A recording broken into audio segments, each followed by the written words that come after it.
خب بچه ها اومدیم از یک کریپر بگیم ببینیم کدومشو میخواد، یا پیستول یا TNT یا فشار بیشتر. کریپر رو میذاریم. به نظر خود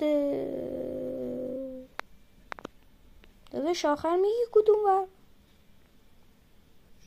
نه. آها خب آقای کریپر رفتی که ازش خیلی خوشم نمیاد.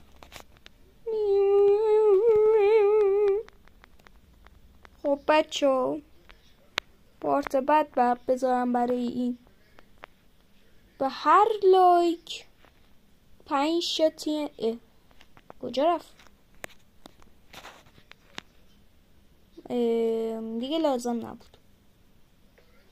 آماده ای دیگه؟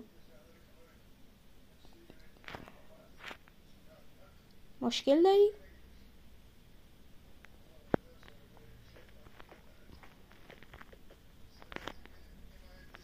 اصلا بچه ها میپرسم کدوم باشه.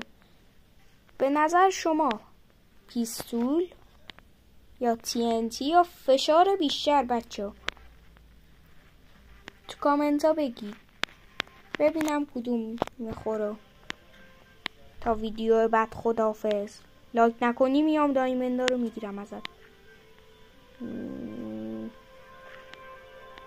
لایک کردی؟ نکرده باشی با شمشیر میزنم. لایک کن خداحافظ.